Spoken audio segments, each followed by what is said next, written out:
وہ گاڑی سے نکلے تو ایک وسیع و عریض رقبے پر پھیلا ہوا فارم ہاؤس ان کے سامنے تھا۔ نینا سرفراز ارد گرد کے ماحول کا اچھے سے جائزہ لے رہی تھی۔ اس نے گاڑی سے نکلنے سے پہلے ایک کام کیا تھا اور اب اس کے لبوں پر پراسرار سی مسکراہٹ تھی، جیسے کسی مشن کے مکمل ہونے سے پہلے آتی ہے۔ وہ ازبک کو بالآخر وہاں تک لانے میں کامیاب ہو چکی تھی جو اس کا ٹھکانہ تھا۔ ضرور یہاں کچھ نہ کچھ تو کلیو ہوگا جو اس کے خلاف جائے گا، اور اسے وہی ڈھونڈنا تھا۔ ازبک قدم قدم چلتا اس کے قریب آیا، مسکرا کے اسے دیکھا۔ یہ لڑکی اس کے دل پر دستک دینے والی پہلی لڑکی تھی جس کے لیے وہ خطروں تک سے کھیلنے کو تیار تھا۔ وہ ازبک جس کا نام کرمنل ورلڈ میں ٹاپ پر تھا، ڈرگ ڈیلرز میں وہ سر فہرست تھا، مگر آج تک اس کا چہرہ پولیس کی نظروں میں نہیں آیا تھا۔ اپنا کوئی کلیو نہیں چھوڑا تھا آج تک۔ نینا سرفراز نہ صرف اس کے ٹھکانے تک پہنچ گئی بلکہ اس کے دل تک بھی رسائی پا چکی تھی۔ وہ بھی مسکرا کر اسے دیکھ رہی تھی۔ چلیں مسٹر ڈان، مجھے اپنے فارم ہاؤس کی سیر نہیں کرواؤ گے؟ کیوں نہیں، تم اندر تو چلو اور پہلے میری دنیا اور میری زندگی میں شامل تو ہو جاؤ، اس کے بعد تمہیں اپنی جنت کی سیر کرواؤں گا۔ وہ اس کا ہاتھ نرمی سے تھامے آگے بڑھ گیا۔ نینا کا دل ہر بار ایک نئے سرے سے دھڑکتا تھا جب بھی وہ اس کا ہاتھ تھامتا تھا۔ ایک عجیب سا چارم رگو پے میں سرایت کر جاتا تھا، ایک مہربان سا احساس جو ماضی کے کسی لمحے کی قید میں اسے ڈال دیتا، مگر وہ اس کیفیت کو جھٹک دیتی تھی۔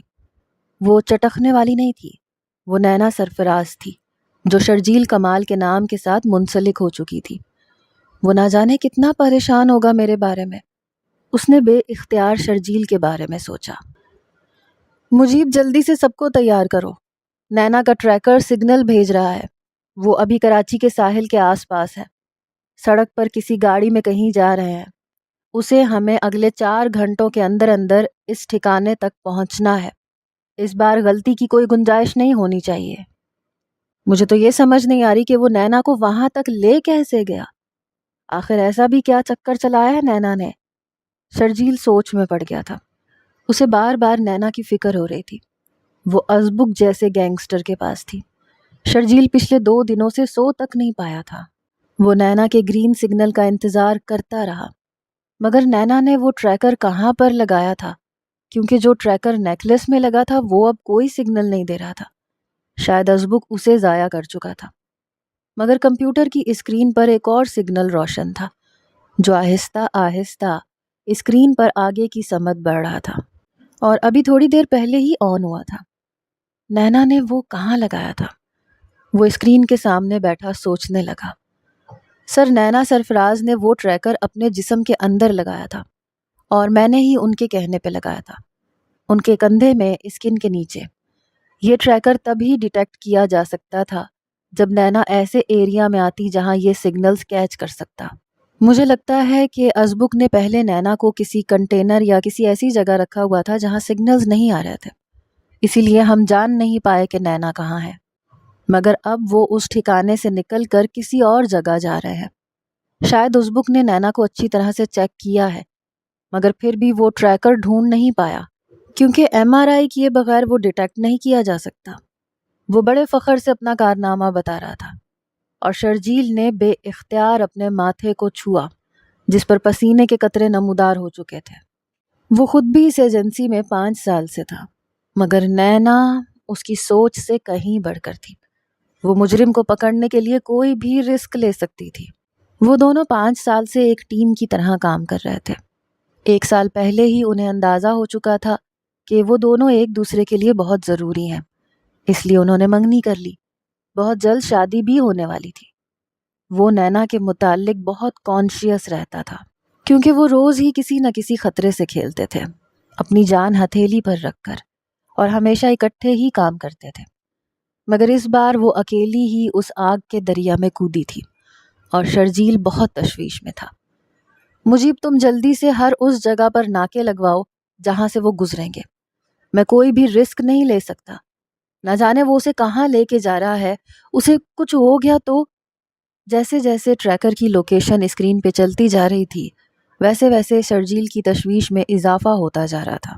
نینا اس وقت کراچی میں کسی سڑک پر تھی اور وہ لاہور میں اپنے آفس میں بیٹھا تھا۔ سر پلیز آپ حوصلہ رکھیں، جب تک وہ اس کے ٹھکانے پر نہیں لے کر جاتا تب تک ہم ان پر حملہ نہیں کریں گے، ورنہ سارا پلان چوپٹ ہو جائے گا۔ اگر اس نے نینا کو کوئی نقصان پہنچانا ہوتا تو ابھی تک پہنچا چکا ہوتا۔ مجھے لگتا ہے ہمیں کچھ دیر انتظار کرنا چاہیے، اور یہی نینا نے بھی کہا تھا۔ اور میں آپ کو یہ بتانے آیا تھا کہ کرنل لطیف آپ کو اپنے آفس میں بلا رہے ہیں۔ مجیب نے خفیہ پولیس کے ہیڈ کرنل لطیف کا پیغام اس تک پہنچایا اور چلا گیا۔ میں آئی کم ان سر؟ شرجیل کرنل لطیف کے آفس میں کھڑا ہوا تو وہ پریشانی سے ٹہل رہے تھے۔ کچھ پتہ چلا نینا کی لوکیشن کا؟ انہوں نے شرجیل سے سوال کیا۔ یس سر، وہ اس وقت کراچی کے ساحل سمندر کے آس پاس ہے، شاید کسی گاڑی میں ہے۔ میں نے مختلف جگہوں پر جہاں جہاں سے ان کے گزرنے کے امکانات ہیں وہاں پہلے سے ہی اطلاع دے دی ہے کہ وہ چوکنے رہیں۔ نینا اس غنڈے کے ساتھ ہے، ہم کوئی بھی رسک نہیں لے سکتے، وہ کچھ بھی کر سکتا ہے۔ شرجیل نے اپنی تشویش کی وجہ کرنل لطیف کو بھی بتائی تو وہ سوچ میں پڑ گیا۔ شرجیل، مجھے وہ زندہ چاہیے، اور اس کا اصل گڑھ کہاں ہے مجھے وہاں تک پہنچنا ہے، اور یہ کام صرف نینا ہی کر سکتی ہے، اور وہ کر بھی رہی ہے۔ وہ کوئی عام لڑکی نہیں ہے جسے کوئی بھی نقصان پہنچا سکے، وہ ویل ٹرینڈ ایجنٹ ہے، پورے 3 دن روسی غنڈوں کے نرغے میں رہ کے سروائیو کرنے والی ہے۔ مجھے اس پہ بھروسہ ہے، تمہیں بھی ہونا چاہیے۔ بس تم کوئی بھی جلد بازی مت کرنا اور اسے اس کے ٹھکانے تک پہنچنے دو، ہم اسے اس کے جرائم سمیت پکڑیں گے۔ تم بس اپنی تیاری رکھو اور کراچی کے لیے نکلو۔ یس سر۔ شرجیل نہ چاہتے ہوئے بھی سر کو خم دے کر باہر نکل گیا۔ گیٹ سے انٹر ہونے کے بعد وہ چاروں اطراف کا جائزہ لینے لگی جیسے ایکس رے کر رہی ہو۔ وہ ایک بہت بڑا فارم ہاؤس تھا، وسیع لان میں جا بجا سجاوٹ کی گئی تھی، مطلب ازبک نے نکاح کے پورے انتظامات ارینج کروا لیے تھے۔ وہ پہلی بار اس طرح کی کسی صورتحال کا شکار ہوئی تھی کہ ایک گینگسٹر اسی کے پیچھے پڑ گیا تھا اور اس سے نکاح تک کرنے کو تیار ہو گیا تھا۔ عجیب سائیکو انسان تھا، بھلا اسے اندازہ نہیں تھا کہ ایک خفیہ انٹیلیجنس آفیسر کے ساتھ نکاح کرنے کے بعد اس کی زندگی کیا رخ اختیار کر لے گی۔ مگر شاید ازبک کو کسی بھی نتائج کی کوئی پرواہ نہیں تھی، وہ بس اپنے دل کی سننا چاہتا تھا جو صرف اور صرف نینا سرفراز کے لیے دھڑک رہا تھا۔ نینا، تم گلو کے ساتھ جاؤ اوپر کمرے میں، وہاں بیوٹیشن آئے گی، وہ تمہیں تیار کرے گی، اور اب سے ٹھیک 2 گھنٹے کے بعد ہمارا نکاح ہے۔ وہ اتنے نارمل لہجے میں بول رہا تھا کہ نینا بالکل حیران رہ گئی۔ مجھ سے نکاح کر کے تم بہت پچھتاؤ گے ازبک خان، کیوں اپنی جان کے دشمن بن گئے ہو؟ میں تمہیں تمہارے جرائم سمیت یہاں پکڑنے آئی ہوں۔ شاید تمہیں اپنی زندگی بالکل بھی پیاری نہیں ہے۔ اس کی آنکھوں میں آنکھیں ڈال کر بولی تو ازبک کچھ لمحے اسے دیکھتا رہا، پھر مسکرا کے بولا، اب تو زندگی سے اور بھی زیادہ پیار ہو گیا ہے۔ میں بہت لمبے عرصے تک جینا چاہتا ہوں تمہارے ساتھ۔ تم اپنے ہاتھوں سے مجھے مار دو تو کوئی پرواہ نہیں۔ وہ بالکل کسی فلمی ہیرو کی طرح بولا تو نینا کو آگ لگ گئی۔ میں تم سے کوئی بھی نکاح یا شادی نہیں کروں گی، وہ بھی اس کی آنکھوں میں آنکھیں ڈال کر بولی تھی۔ ٹھیک ہے، مت کرو، مجھے کوئی فرق نہیں پڑتا، جہاں اتنے جرم کر لیے وہاں ایک اور صحیح، تمہیں بغیر نکاح کے اپنے ساتھ رکھوں گا، کیونکہ تم صرف میری ہو، تمہیں مجھ سے کوئی چھین نہیں سکتا، نہ میں کسی کو ایسا کرنے دوں گا۔ اب بتاؤ، بھیج دو ان سب کو واپس؟ ازبک کی نظر نینا کے وجود کے آر پار ہو رہی تھی، اور نینا کا دل جیسے سوکھے پتے کی طرح لرزنے لگا۔ وہ جانتی تھی کہ 3-4 گھنٹوں کے بعد ویسے ہی پولیس یہاں پہنچ جائے گی، کیونکہ ٹریکر آن ہو چکا تھا۔ یقیناً شرجیل کو اطلاع مل چکی ہوگی، مگر وہ اپنا سارا پلان چوپٹ نہیں کرنا چاہتی تھی۔ فی الحال ازبک کے خلاف اس کے پاس کوئی ثبوت نہیں تھا۔ وہ اسے اپنے ٹھکانے پر تو لے آیا تھا، مگر اس بات کی کیا گارنٹی تھی کہ وہ اپنا مال یہیں پہ رکھتا ہوگا؟ نینا جیسے سوچ میں پڑ گئی۔ کیا سوچ رہی ہو نینا؟ یہی نہ کہ ازبک خان کو کیسے پکڑا جائے، جس کو آج تک کوئی پکڑ نہیں سکا۔ مگر تم خوش قسمت ہو کہ میں تمہیں خود اس جگہ پر لایا ہوں، ورنہ یہاں تک پہنچنا بھی کسی کے بس میں نہیں ہے سوائے تمہارے۔ مگر جس عورت کو ازبک خان کے دل تک رسائی مل جائے وہ کہیں بھی جا سکتی ہے۔ اب تم جاؤ اوپر اور اچھی طرح سے سوچ لو، ورنہ مجھے تو کوئی اعتراض نہیں ہے، میں بغیر نکاح کے بھی تم سے اپنا تعلق قائم کر سکتا ہوں۔ وہ اس کی ریڑھ کی ہڈی میں سنسنی دوڑاتا ہوا آگے بڑھ گیا۔ نینا کمرے میں مسلسل ٹہل رہی تھی۔ اسے وہ جوڑا دیا گیا تھا جو اسے صرف شرجیل کے لیے پہننا تھا، کیونکہ وہ شرجیل کو تب سے اپنی زندگی میں شامل کر چکی تھی جب اسے علم ہوا تھا کہ نینا کی زندگی میں کسی مہربان سائے کی طرح ہے۔ اگر وہ کسی مشکل میں پڑ جائے اور راہ فرار نہ ہو تو شرجیل وہ انسان ہے جو اسے اس ناممکن سچویشن سے باہر نکالتا تھا۔ مگر ازبک کے پیچھے وہ 2 سال سے تھی۔ وہ کسی بھی قیمت پر اس موقع کو گنوانا نہیں چاہتی تھی، مگر شرط بھی بہت کڑی تھی۔ اس صورت میں شاید وہ شرجیل کو کھو دیتی جو اس کی زندگی کی واحد چھاؤں تھا، ورنہ کوئی بھی اس کا اپنا نہیں تھا۔ کیا وہ اس جاب کے لیے اور اس مشن کے لیے اپنی زندگی کے مہربان ترین انسان سے دستبردار ہو سکتی تھی؟ اس نے خود سے سوال کیا اور جو جواب اسے ملا وہ اسے بے چین کر گیا۔ نینا سرفراز بنت سرفراز حیدر، آپ کا نکاح ازبک خان کے ساتھ 50 لاکھ بطور حق مہر کے طے پایا ہے۔ کیا آپ کو یہ نکاح قبول ہے؟ ہاں قبول ہے، وہ سپاٹ لہجے میں بولی۔ اس 3 لفظی اقرار کے پیچھے نہ جانے کیا کیا چھپا تھا۔ اس کی کون سی پلاننگ چل رہی تھی، وہ کیا کرنے کا سوچ رہی تھی، یہ صرف نینا سرفراز ہی جانتی تھی۔ اس نے نکاح نامے پہ دستخط گھسیٹ دیے۔ اس وقت اسے بڑی شدت سے شرجیل کمال کی یاد آئی تھی۔ اگر اسے معلوم ہو گیا کہ اس وقت نینا سرفراز کیا گل کھلا چکی ہے تو شاید وہ اسے کبھی معاف نہ کرتا۔ مگر وہ جب اس پولیس فورس میں آئی تھی تو ایک عہد خود سے باندھ کر آئی تھی کہ کبھی بھی اپنے ذاتی جذبات اس پیشے کے درمیان میں نہیں لائے گی۔ اسے اس ملک سے جرائم کو ختم کرنے کے لیے اپنی جان کی قربانی بھی دینی پڑی تو وہ بغیر سوچے سمجھے دے دے گی۔ اور ازبک خان تو ان تمام جرائم کا گڑھ تھا۔ وہ پچھلے 2 سال سے اس کے پیچھے لگی تھی کہ اس کا کوئی سراغ مل جائے، مگر وہ انتہائی چالاکی سے کور اپ کر لیتا تھا۔ مگر کہتے ہیں نا کہ دوست کو قریب رکھو اور دشمن کو قریب تر رکھو، سو اس نے اسی حکمت عملی پر کام کیا تھا۔ ویسے بھی اس نکاح کی اس کی نظر میں کوئی حیثیت نہیں تھی۔ اس کا مقصد صرف اور صرف اپنے ٹارگٹ کو قریب رکھنا تھا اور اس پہ نظر رکھنا تھا۔ وہ کسی بھی طرح سے مجیب سے کانٹیکٹ کرنا چاہتی تھی اور اسے روکنا چاہتی تھی کہ ابھی وہ یہاں مت آئے، مگر ازبک نے اسے کسی بھی طرح کا رابطہ کسی سے بھی کرنے سے روک رکھا تھا۔ نکاح کے بعد وہ کمرے میں وال کلاک پر نظر ڈالتی اپنی انگلیاں چٹکانے لگی۔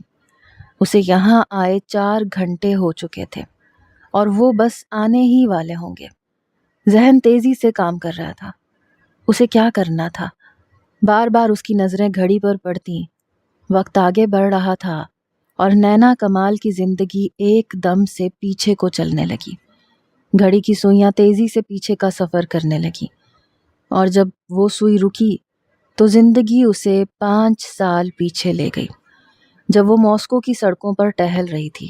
تب نینا سرفراز کی زندگی میں نہ شرجیل تھا اور نہ ازبک، بس ایک مہربان سایہ تھا جو اس کا پیچھا کرتا تھا۔ وہ ماسکو کی سڑکوں پر لمبا اونی کوٹ پہنے ٹہل رہی تھی اور وہ ایک خاص مشن پر عام سے حلیے میں سڑکوں پر چل رہی تھی۔ اسے یہاں کام کرتے ہوئے تقریباً 2 سال ہونے کو تھے۔ وہ اپنی پاکستانی ایجنسی کے ذریعے یہاں تک آئی تھی، ایک اسپیشل مشن کے تحت، جس کے پورا ہوتے ہی اسے واپس جانا تھا اپنے وطن۔ وہ اس مشن میں ایک ہائی پروفائل کرمنل کی تلاش میں آئی تھی جو روس میں چھپ کے بیٹھا تھا۔ اسے ڈھونڈنے کے لیے وہ اپنے ایک سینئر ایجنٹ کی مدد لے رہی تھی جو یہیں روس میں پچھلے 5 سال سے کام کر رہا تھا۔ وہ بھی پاکستانی تھا اور میجر کرنل لطیف نے ہی نینا کو اس کے بارے میں بتایا تھا۔ اس کا نام کوئی نہیں تھا، بس ایک کوڈ ورڈ تھا جو اس کی پہچان تھا، NK ایجنٹ۔ نینا بس اسے اسی نام سے جانتی تھی۔ اس کا مسئلہ یہ تھا کہ وہ سب کچھ فون کال پر ہی بتاتا تھا، کبھی سامنے نہیں آیا تھا۔ نینا نے ماسکو کے کچھ گینگز کے خفیہ ٹھکانوں کی انفارمیشن بھی اسی سے لی تھی اور اس نے نینا کو محتاط ہونے کا کہا تھا کیونکہ یہاں کے گینگز بھی روسی فوج کی طرح بہت شاطر ہوتے ہیں۔ دور سے ہی کسی جاسوس کو سونگھ لیتے ہیں، اسی لیے انہیں یہاں اپنی شناخت چھپا کے رکھنا پڑتی تھی۔ وہ عام انسانوں کی طرح رہتے ہوئے خاص کام کرتے تھے۔ نینا نے بھی اپنے کور کو چھپا رکھا تھا، مگر اس کا ساتھی جاسوس این کے ایجنٹ، وہ کوئی گوسٹ تھا جو اسے نظر آئے بغیر ہی اس کی حفاظت کر رہا تھا، اور مدد بھی، کیونکہ وہ میجر کرنل لطیف کا بہت خاص آدمی تھا، جس کے بارے میں میجر کرنل لطیف نے بھی اسے نہیں بتایا تھا۔ نینا سڑک کے ساتھ بنی ایک سپر مارکیٹ میں داخل ہوئی۔ لمبا کوٹ پہنے، سر پر ٹوپی پہنے، وہ ہاتھوں کو رگڑتی اندر داخل ہو چکی تھی۔ اسے یہاں سے اپنے لیے لنچ لینا تھا، مگر جیسے ہی وہ اندر گئی اسے کچھ غیر معمولی پن کا احساس ہوا، جیسے کوئی اس کا پیچھا کر رہا ہو۔ ارد گرد دیکھا تو کوئی نہیں تھا، سپر اسٹور میں رش نہیں تھا۔ وہ اپنی مطلوبہ چیز اٹھا کے دیکھنے لگی۔ اس سے پہلے کہ کاؤنٹر تک جاتی، اچانک اس کی چھٹی حس نے خطرے کی گھنٹی بجائی۔ اس سے پہلے کہ وہ پیچھے مڑتی بہت دیر ہو چکی تھی۔ ایک بھاری چیز اس کے سر میں لگی اور آنکھوں کے سامنے مکمل اندھیرا چھا گیا۔ اس کی آنکھ کھلی تو وہ ایک کاٹھ کباڑ سے بھرے چھوٹے سے اسٹور روم میں تھی۔ رسیوں سے بندھی ہوئی وہ پکڑی گئی تھی، ایک غیر ملک میں، جہاں اس کا اپنا کوئی نہیں تھا۔ وہاں وہ اس گینگ کے ہتھے چڑھ گئی تھی۔ بے بسی سے وہ ہاتھ پاؤں مارنے لگی۔ وہ ہٹا کٹا حبشی مرد اس کے قریب آیا، روسی زبان میں اس پر چلایا، جس کا مطلب وہ اچھی طرح سمجھ گئی تھی۔ اب اسے ان گنڈوں کی جاسوسی کے جرم میں ٹارچر سہنا تھا، اپنی کانفیڈینشیل انفارمیشن لیک کرنا تھی، اور پھر بھی شاید وہ زندہ نہ بچتی۔ اسے 3 دن وہاں رکھا گیا، ہر اس تکلیف اور اذیت سے گزارا گیا جو ایک نازک لڑکی کی جان لے لیتی، مگر وہ نینا سرفراز تھی۔ اسے آخری سانس تک لڑنا تھا، اپنی شناخت کو چھپا کر انتظار کرنا تھا، شاید اس کے پیچھے کوئی مدد آ جائے، مگر کون جانتا تھا کہ وہ کہاں ہے۔ آنسو اس کی آنکھوں سے نکلنے لگے۔ وہ حبشی اس کے قریب آ رہا تھا، اس کے ہاتھ میں ایک نوکیلی چیز تھی، شاید آج وہ اس کا خاتمہ کر ہی دیتا۔ نینا نے اپنی آنکھیں بند کر لیں اور موت کے لیے خود کو تیار کر لیا، مگر اس سے پہلے کہ وہ چیز اس کے سر پر پڑتی، حبشی کی چیخ فضا میں بلند ہوئی۔ نینا نے جھٹ سے اپنی آنکھیں کھولیں تو وہ حبشی اس کے سامنے ڈھیر ہوا پڑا تھا، اور اس کے پیچھے وہ کھڑا تھا، ایک مہربان سا سایہ جو اس کی حفاظت میں رہتا تھا اور اسے ڈھونڈتا یہاں تک آ گیا تھا۔ شاید اسے لاوارث نہیں چھوڑا گیا تھا۔ نیم روشنی میں اس کی چمکتی آنکھوں میں زخمی پن سا تھا، درد اور تکلیف تھی جو نینا کو دیکھ کر وہ دل میں محسوس کر رہا تھا۔ وہ قدم قدم اس کی جانب بڑھ رہا تھا۔ اس نے اپنی آنکھیں بند کر لی کیونکہ اب وہ سکون میں آ چکی تھی۔ وہ مہربان اب اس کے پاس تھا۔ جب آنکھ کھلی تو وہ اپنے اپارٹمنٹ میں موجود تھی۔ سر درد سے پھٹ رہا تھا۔ وہ اٹھی تو اس کا موبائل بجا۔ اس نے موبائل کان سے لگایا۔ میجر کرنل لطیف کی آواز کسی ٹھنڈی آبشار کی طرح اس کے کانوں میں گونجی۔ نینا، وہ مشن وہیں چھوڑ دو، تم واپس آ رہی ہو کیونکہ تم ان کی نظر میں آ چکی ہو۔ اس بار تو ہم نے تمہاری مدد بھیج دی، مگر وہ لوگ بہت خطرناک ہیں۔ تم اپنا سامان پیک کرو اور واپس آ جاؤ۔ سر، مگر میں… بس نینا، ہر مشن کمپلیٹ کرنے کے لیے نہیں ہوتا۔ یہ میرا آرڈر ہے، اوور۔ یہ کہہ کر فون بند ہو گیا اور نینا اگلے روز کی فلائٹ سے پاکستان آ گئی۔ جب اس نے لطیف سے اس مہربان کا نام پوچھا تو انہوں نے شرجیل کا نام لیا۔ وہ بھی 3 سال سے روس میں تھا اور واپس لوٹا تھا۔ 6.5 فٹ قد کا خوش شکل سا نوجوان اس کے ساتھ کافی دوستانہ تعلق رکھنے لگا۔ وہ بھی شرجیل کو اپنے لیے ایک مہربان انسان کی طرح سمجھنے لگی۔ وہ پاکستان کی خفیہ ایجنسی میں ایک ساتھ کام کرتے تھے۔ پچھلے 2 سالوں سے وہ ازبک خان کے پیچھے تھے اور کسی نہ کسی طرح نینا نے پتہ لگوا لیا تھا کہ ازبک خان ہی اس روسی گینگ کے ساتھ لنکڈ ہے جس کی وجہ سے وہ کبھی موت کے منہ میں گئی تھی، اور شرجیل اس وقت اگر اس کی مدد کو نہ آتا تو وہ شاید زندہ نہ رہ پاتی۔ اور نینا اس کے قریب آنے لگی، مگر کبھی کبھی اسے لگتا تھا جیسے وہ سایہ کوئی اور تھا۔ اس کی آنکھیں بہت مہربان سی تھی جو دور نیم اندھیرے میں کھڑی اسے دیکھ رہی تھی۔ وہ ان آنکھوں کو کبھی بھول نہیں پائی تھی۔ مگر جب سر لطیف نے کہا کہ وہ شرجیل ہی تھا تو اس نے یقین کر لیا تھا، اور یوں اس نے شرجیل کے ساتھ اپنی زندگی گزارنے کا فیصلہ کر لیا تھا۔ مگر وہ نہیں جانتی تھی کہ قسمت کا بہاؤ اسے کہاں سے کہاں لے جانے والا ہے۔ وقت کی گھڑیاں پھر سے سفر کرتی اسے موجودہ دن میں لائیں۔ اگر اسے کوئی بھی خطرہ ہوا تو شرجیل پھر سے اس کی مدد کو پہنچ جائے گا، مگر فی الحال اسے صرف مشن پر فوکس کرنا تھا۔ پھر ایک خیال کے تحت وہ واش روم میں گھس گئی۔ خود کو آئینے میں دیکھا تو ایک لمحے کے لیے ٹھٹک گئی۔ کتنے عرصے بعد اس نے اس طرح کا ڈریس پہنا تھا اور میک اپ کیا تھا۔ ایک لمحے کو تو وہ خود کو دیکھ کر مبہوت ہو گئی۔ کوئی عام لڑکی ہوتی تو اس لمحے کی قید میں آ جاتی، مگر اسے اپنے مقصد کے بارے میں سوچنا تھا۔ اس نے ارد گرد نظر دوڑائی تاکہ جس چیز کی تلاش میں ہے وہ اسے مل جائے، اور بالآخر اسے وہ مل گیا، ایک ریزر بلیڈ۔ اس نے زور سے اپنی آنکھیں میچیں، ایک گہری سانس لی اور بلیڈ اٹھا لیا۔ وہ ٹریکر اس کی گردن کے ذرا سا نیچے کندھے میں لگا تھا۔ اسے نکالنا تھا اور ضائع کرنا تھا۔ اس نے اس جگہ پر بلیڈ سے ایک کٹ لگایا۔ سرخ رنگ کا مایا اس کے کندھے سے نکل کر پیچھے اس کے سرخ لباس میں گھستا چلا گیا۔ درد کی ایک لہر اس کے پورے جسم میں کرنٹ کی طرح منتقل ہو گئی، مگر وہ ضبط کر گئی۔ وہ کوئی نازک لڑکی نہیں تھی۔ اس نے بہت مشکل ٹریننگ حاصل کی تھی، بہت تکلیفیں جھیلی تھیں۔ یہ تکلیف تو ان تکلیفوں کے آگے کچھ نہیں تھی۔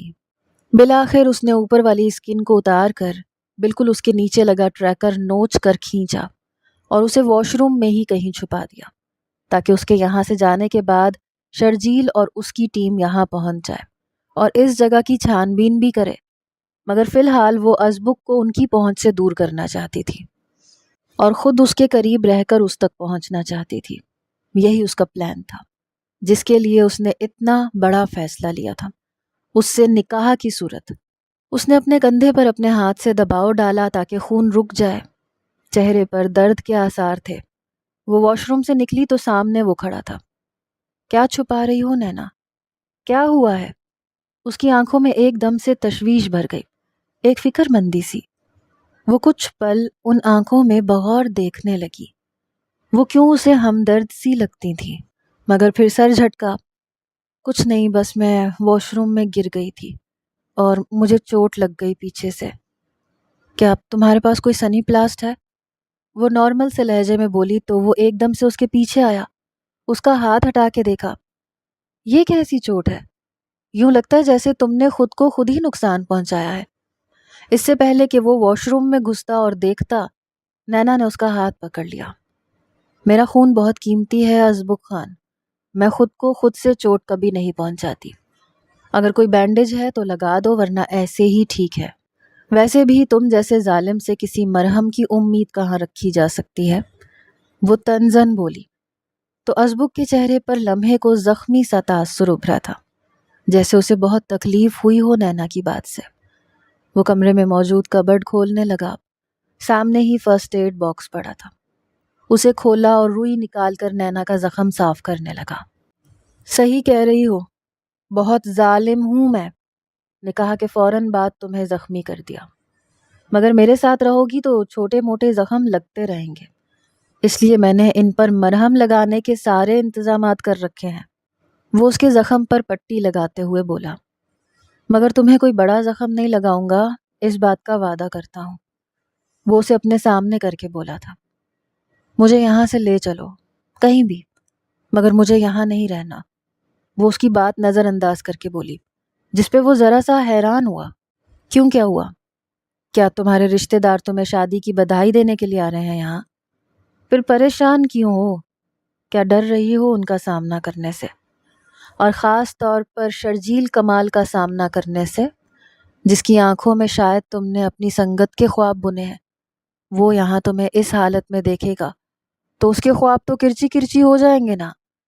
وہ شوق سے لہجے میں بولا تو نینا سانس تک لینا بھول گئی۔ آخر وہ اتنا کچھ کیسے جان سکتا تھا اس کے بارے میں، حالانکہ وہ پہلی بار ملے تھے۔ اب اگر تمہیں پتہ چل ہی گیا ہے تو پھر نکلو یہاں سے۔ میں نہیں چاہتی کہ میرے شوہر کو کوئی بھی نقصان پہنچے۔ اگر تم اس کے ہتھے چڑھ گئے اور اسے علم ہو گیا تو وہ ایک لمحہ لگائے گا مجھے بیوہ کرنے میں۔ وہ دو بدو بولی تو ازبک نے جاندار کہا لگایا، واقعی سچ کہتے ہیں، نکاح میں بہت طاقت ہوتی ہے۔ تم نے مجھے اپنے شوہر کا مرتبہ تو دے دیا، شکریہ۔ چلو پھر دیکھتے ہیں کہ کس میں اتنا دم ہے۔ ازبک کا سینہ کوئی عام نہیں کہ کوئی بھی اسے چیرتا ہوا گزر جائے گا۔ تم مجھے بہت ہلکا لے رہی ہو، وہ اس کے سرد پڑتے ہاتھ تھامتا ہوا بولا تھا۔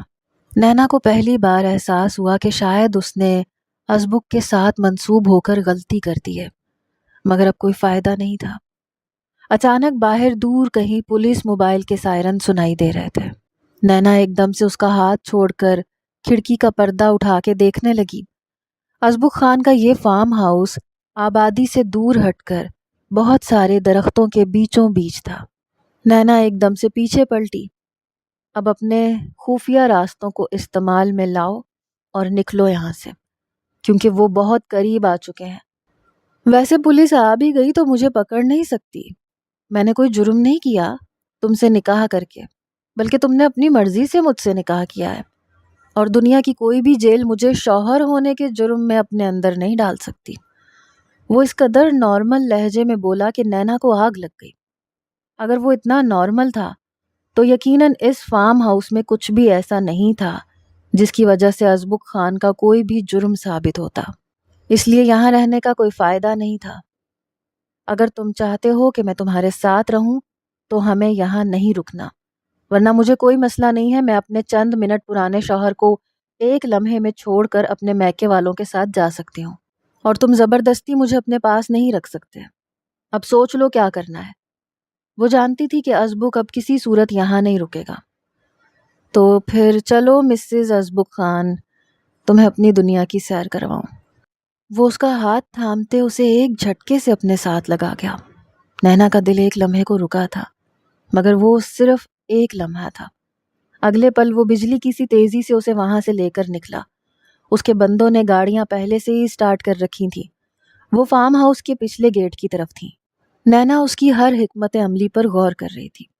وہ اسے اپنے ساتھ گاڑی کی فرنٹ سیٹ پر بٹھا کر خود ڈرائیو کرنے لگا۔ اس کا چہرہ بالکل نارمل تھا، جیسے یہ اس کا معمول ہو، پولیس کو لمحوں میں چکما دے کر فرار ہو جانا۔ اس کے گنڈوں کی گاڑیاں اس کے پیچھے پیچھے تھیں، اور وہ درختوں کے بیچوں بیچ سڑک پر انہیں دوڑا رہے تھے۔ اب ہم کہاں جا رہے ہیں؟ نینا نے اس سے سوال کیا۔ تمہیں بتایا تو ہے، اپنی دنیا کی سیر کروانے، اور تم بہت انجوائے کرو گی، گاڑی کی رفتار بڑھاتے ہوئے وہ بولا تھا۔ پولیس شاید فارم ہاؤس کی تلاشی لے رہی ہوگی، اور جب تک انہیں پتہ چلے گا کہ وہ پچھلے گیٹ سے نکل گئے ہیں، تب تک شاید وہ ان کی پہنچ سے، ان کی رسائی سے بہت دور چلے گئے ہوں گے۔ نہ جانے شرجیل کا کیا حال ہوگا، وہ تو پاگل ہو جائے گا اگر اسے میں نہ ملی تو، کیونکہ اب وہ مجھے تب تک نہیں ڈھونڈ سکتا جب تک میں خود اس کے سامنے نہیں جاؤں گی، اس نے دل میں سوچا۔ اوہ شٹ یار! شرجیل نے اپنے بال مٹھیوں میں نوچ ڈالے۔ وہ واش روم کے اندر کھڑا تھا، وہاں پر خون کے چند چھینٹے پڑے تھے، اور اسے ٹریکر مل چکا تھا۔ مجیب، میں نے تمہیں کہا تھا نا کہ ہمیں دیر نہیں کرنی، وہ بہت خطرناک انسان ہے، نینا کو نقصان پہنچا سکتا ہے، اور دیکھو اس نے کیسے اس ٹریکر کو ڈھونڈ کر اس کے جسم سے بے دردی سے نکالا ہے۔ شرجیل سرخ چہرہ لیے مجیب پہ چلانے لگا۔ کرنل لطیف بھی وہاں پہنچ چکے تھے۔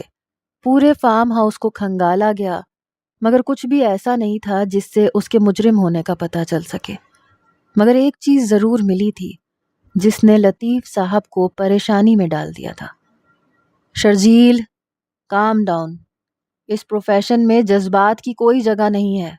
میں نے تمہیں کہا بھی تھا کہ کبھی بھی اپنے فرض کے راستے میں جذبات کو مت گھسیٹنا۔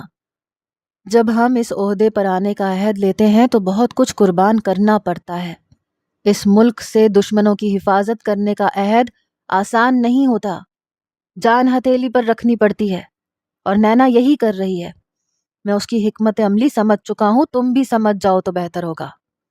سر، آپ میری نیت پر شک نہیں کر سکتے، میں نے آج تک کسی بھی معاملے میں کوئی دو نمبری نہیں کی، اور نینا صرف میری منگیتر تو نہیں ہے، وہ ہماری سینئر ایجنٹ ہے، ہمیں اس کی حفاظت کرنی چاہیے۔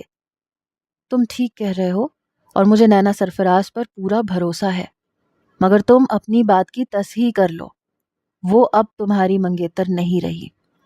یہ کہتے ساتھ ہی کرنل لطیف نے ایک سفید تازہ پرنٹ کیا گیا کاغذ اس کی جانب بڑھایا، جسے اس نے ناسمجھی میں تھام لیا۔ جب اسے کھولا تو اس کے دماغ پر ہتھوڑے برسنے لگے، کیونکہ وہ اس کی موت کا پروانہ تھا۔ وہ نینا سرفراز سے نینا ازبک تک کے سفر کی سند تھی۔ وہ ایک دم سے فرش پر ڈھیر ہو گیا اور اپنا سر پکڑ لیا جو گول گول گھوم رہا تھا۔ شرجیل اس کاغذ کو ہاتھ میں تھامے فرش پر بیٹھا تھا۔ وہ ابھی تک بے یقین تھا۔ نینا اس مجرم تک پہنچنے کے لیے اس حد تک بھی جا سکتی ہے؟ یہ سوال اس کے ذہن میں ہتھوڑے کی طرح برس رہا تھا۔ اس کا دل جیسے کرچی کرچی ہو گیا تھا۔ تم نے اچھا نہیں کیا نینا، ایک بار بھی میرے متعلق نہیں سوچا۔ وہ بے بسی سے اس نکاح نامے کو دیکھ رہا تھا جو شاید ازبک اسے چڑانے کے لیے یہاں چھوڑ کر گیا تھا۔